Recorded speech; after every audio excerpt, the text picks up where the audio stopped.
Hi friends, இன்றைக்கி Friday. எங்கள் வீட்டில் இன்றைக்கி மதியம் என்ன லஞ்சு எப்படி ப்ரிப்பேர் பண்ணுறோன்னு சொல்லிட்டு வாங்க பார்க்கலாம். ஃப்ரெண்ட்ஸ், நான் இன்றைக்கி துவரம்பருப்பு போட்டு அரைக்கீரை கூட்டு தான் செய்ய போகிறேன். அதுக்காக துவரம்பருப்பு எடுத்திருக்கேன் தேவையான அளவுக்கு. அதுக்கப்புறம் பார்த்திங்கன்னா அரைக்கீரை கட் பண்ணி வச்சுருக்கேன். அது துவரம்பருப்பு கூட போட்டு குக்கரில் போட்டு வேக வச்சுக்கணும். நான் பொடிசாக நல்லா கட் பண்ணியிருக்கேன். கொஞ்சம் தண்ணி ஊற்றி குக்கர் வச்சு அதில் ஒரு 4 to 5 விசில் வச்சு ரெடி பண்ணிக்கலாம். நான் இப்போ மதியம் சாப்பாட்டுக்காக தண்ணியாக வச்சுருக்கேன். நாங்கள் எப்போவுமே வடித்து தாங்க ஃப்ரெண்ட்ஸ் சாப்பிடுவோம். பார்த்திங்கன்னா விசில் வந்துடுச்சு. ஒரு 4 to 5 விசில் வந்த உடனே அந்த பருப்பும் கீரையும் நல்லா மசிஞ்சிடும். நல்லா வெந்ததுக்கப்புறம் நம்ம அதை ஒரு கூட்டு மாதிரி ப்ரிப்பேர் பண்ண போகிறோம். தண்ணி சூடாயிடுச்சு. அரிசி போட்டுக்கலாம். அரிசி போட்டுட்டு அது வெந்த பிறகு நம்ம வடிச்சிக்கலாம். விசிலும் வர ஆரம்பிச்சிடுச்சு. 5 விசில் வந்துடுச்சு. இப்போது கடாயில் தேவையான அளவு கீரை கூட்டுக்கு தேவையான அளவு நம்ம எண்ணெய் ஊற்றிக்கலாம். கடுகு,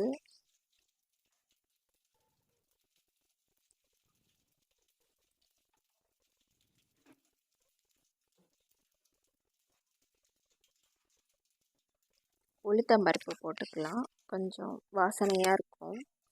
நானும் என்னோடய மாமியும் தான் வீட்டில் இருக்கோம் மதியம். அதனால் நாங்கள் சிம்பிளாகவே லஞ்ச் ப்ரிப்பேர் பண்ணிக்கிறோம். காஞ்ச மிளகாய் போட்டாச்சு.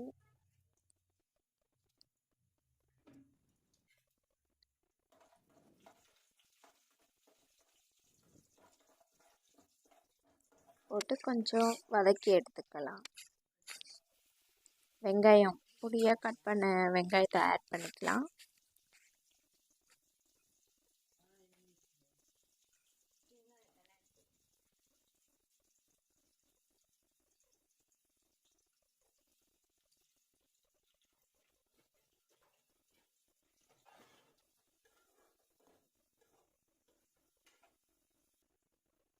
வெங்காயம் நல்லா வதங்கிடுச்சு ஃப்ரெண்ட்ஸ். இப்போ சாப்பாடும் கொஞ்சம் கொதி வந்துடுச்சு. வேகிற அளவுக்கு வெந்துட்டுருக்கு. வெங்காயம் நல்லா கொஞ்சம் ப்ரௌனிஷாக வந்துடுச்சு. அப்புறம் நம்ம தக்காளி சேர்த்துக்கலாம். நான் ஒரு தக்காளி எடுத்திருக்கேன், ஒரு வெங்காயம் எடுத்திருக்கேன். நாங்கள் 2 பேருன்றதுனால ஒரு கட்டு அரைக்கீரை தான். தக்காளி கொஞ்சம் மேஷ் ஆகிடுச்சு. சாப்பாடும் இப்போது பாதி அளவுக்கு வெந்துடுச்சுங்க ஃப்ரெண்ட்ஸ். நான் சும்மா ஒரு நாங்கள் காரம் அதிகமாக சாப்பிட மாட்டோம். அதனால் ஒரு காஞ்ச மிளகாய், மஞ்சத்தூள் தேவையான அளவுக்கு போட்டுட்டு கொஞ்சம் கிளறி விட்டுக்கலாம். அதுக்கப்புறம் பார்த்திங்கன்னா இப்போ நம்ம வேக வச்ச பருப்பு, கீரை இருக்குங்களா, அதை சேர்த்துக்கலாம். இந்த மசாலா கூட ஆல்ரெடி காஞ்ச மிளகாய் 2 போட்டிருக்கேன். கொஞ்சம் பச்சை மிளகாவும் போட்டிருக்கேன். அந்த காரமே போதும். ஜாஸ்தி காரம் இருந்தால் சாப்பிட முடியாது. இந்த கலரி மூடி போட்டு கொஞ்சம் நேரம் அப்படியே அந்த மசாலாலாம் மிக்ஸ் ஆகட்டும். அது வெந்ததுக்கப்புறம் சாப்பாடு இப்போ வெந்துடுச்சு. சாப்பாடு அவ்வளோதான் ஃப்ரெண்ட்ஸ். வடிச்சிட்டு அவ்வளோதான், சாப்பாடு ரெடி ஆகிடுச்சு.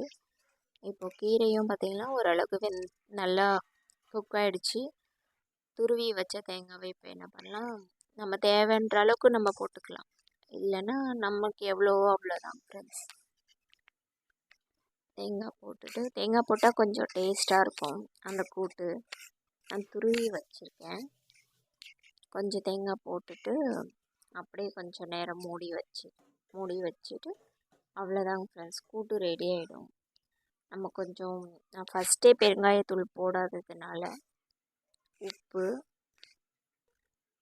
தேவையான அளவுக்கு உப்பும் போட்டுக்கலாம். நான் பெருங்காயத்தூள் கடைசியாக போட போகிறேன். லைட்டாக போட்டால் கொஞ்சம் ஸ்மெல்லாக இருக்கும். தேவையான அளவுக்கு போட்டாச்சு.